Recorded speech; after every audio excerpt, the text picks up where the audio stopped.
L'amitié entre hommes et femmes est-elle possible? Est-elle une réalité ou tout simplement une illusion? Mes chers, il y a deux camps qui se démarquent par rapport à cette opinion.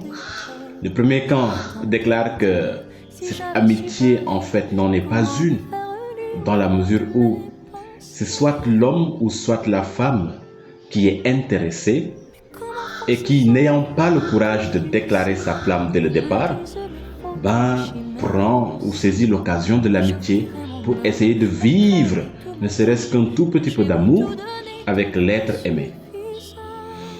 Et l'autre camp de déclarer qu'une telle amitié existe, car nier la possibilité de l'amitié entre l'homme et la femme revient tout simplement à nier une bonne partie de ce qu'est l'amitié.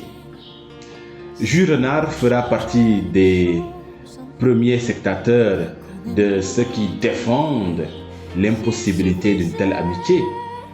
Il dira qu'en fait, l'amitié est un oiseau d'amour qui a la queue coupée.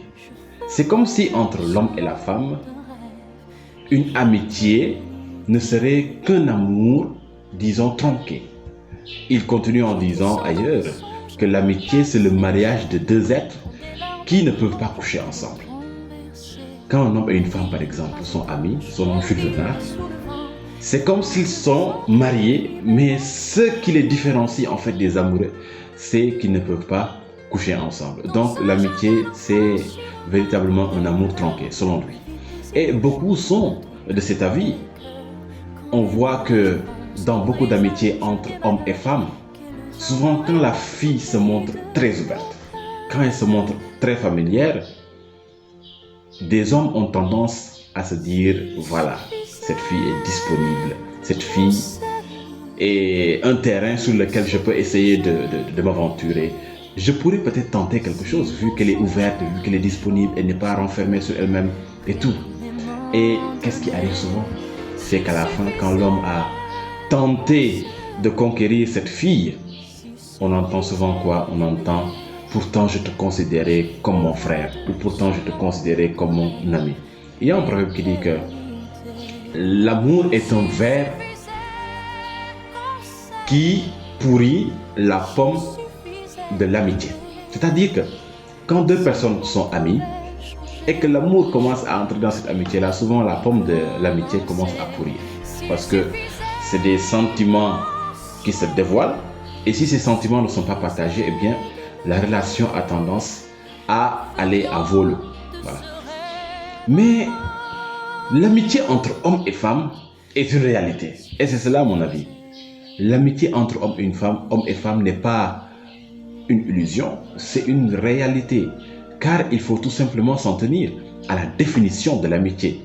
L'amitié est d'abord un sentiment d'affection, d'accord?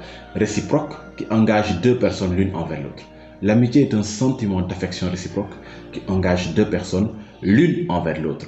Alors, l'homme est capable d'affection, la femme tout aussi, sinon plus, qui sait.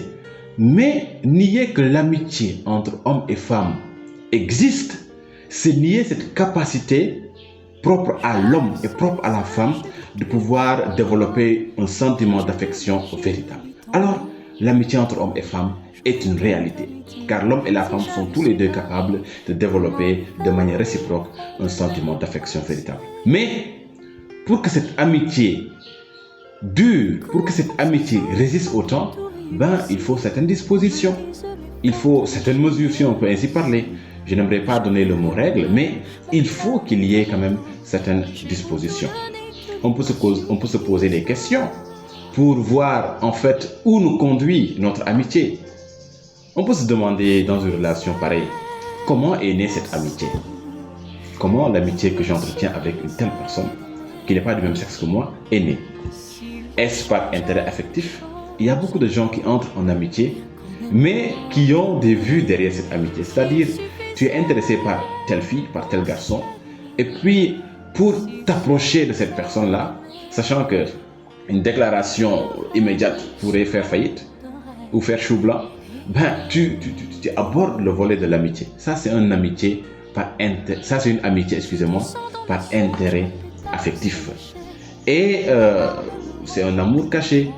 C'est un amour caché qui veut jouer au double jeu de l'amitié et de l'amour. Et souvent, ça ne réussit pas. Car si une amitié naît ici, facilement, elle peut verser dans autre chose et ça peut conduire à des déceptions si l'autre partie ne réagit pas ou bien ne partage pas les sentiments. On peut se demander aussi si notre amitié est née par hasard. J'utilise le mot hasard, c'est un excès de langage, ou bien par la force des choses, c'est-à-dire quelque chose qu'on n'avait pas prévu. Il y a de ces amitiés-là auxquelles on ne s'attendait pas. Une personne que l'on rencontre comme ça, au gré d'un événement, au gré d'une aventure. Et entre nous, il y a une amitié extraordinaire qui se lie. C'était pas une amitié programmée, c'était pas une amitié intéressée, mais c'est arrivé comme ça. On dirait que c'est Dieu lui-même qui nous a mis ensemble. Et une telle amitié, même si c'est une amitié entre hommes et femmes, est souvent plus solide qu'une amitié intéressée, qu'une amitié qui n'est rien d'autre qu'un amour déguisé. On peut se poser aussi la question de savoir quelles sont les dispositions ou les états d'âme, les états affectifs des personnes qui se disent amis, surtout quand c'est une amitié entre hommes et femmes. Est-ce que monsieur ne se sent pas seul? C'est-à-dire, en abordant cette amitié-là, est-ce qu'il n'avait pas le désir de trouver une compagnie pas seulement amicale, mais une compagnie amoureuse? Est-ce que c'est un homme affectivement stable qui aborde l'amitié? Est-ce que c'est pas quelqu'un qui est en manque d'affection? Est-ce que c'est pas aussi un tireur d'élite? Quelqu'un qui cherche une proie à dévorer? Et du côté de la femme, est-ce que madame ou mademoiselle n'est pas en manque d'écoute? Est-ce qu'elle n'a pas besoin d'une oreille attentive pour l'écouter, une oreille attentive à qui partager ses soucis? Est-ce qu'elle ne se situe pas dans un besoin fort, un besoin brûlant d'être en couple? Parce que toutes ses copines sont en couple et elle cherche à se caser quelque part. Est-ce qu'elle n'a pas aussi le besoin d'aider quelqu'un? Donc, il y a plusieurs états d'âme affectifs qui se regroupent ou bien qui se manifestent dès lors qu'on aborde une amitié. Et déterminer ces états d'âme, savoir véritablement qu'est-ce qui me motive à développer cette amitié, permet de réussir cette amitié ou bien de voir si elle va échouer.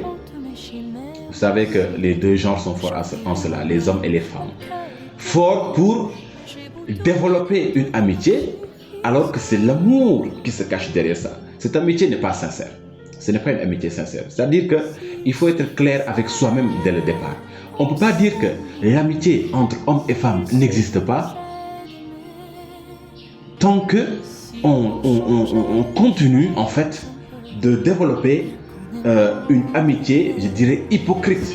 Tant qu'on continue de développer une amitié intéressée, tant qu'on continue de se dire que bon, j'essaie d'être son ami aujourd'hui, mais je sais que tôt ou tard, bon, quand les situations seront favorables, il est en couple actuellement, dès que son couple aura un problème, je vais essayer de m'immiscer. Non, ça c'est une amitié intéressée, une amitié, disons, hypocrite.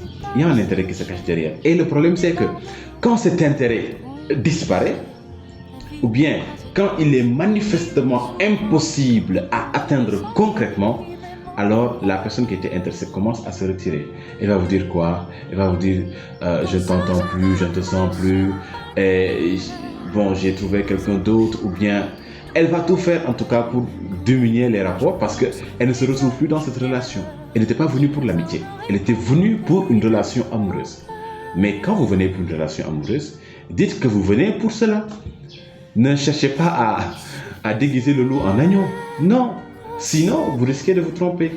Quand vous venez pour une chose, que les termes soient clairs. Et quand la communication est bien faite, eh bien, il n'y a pas de malentendu.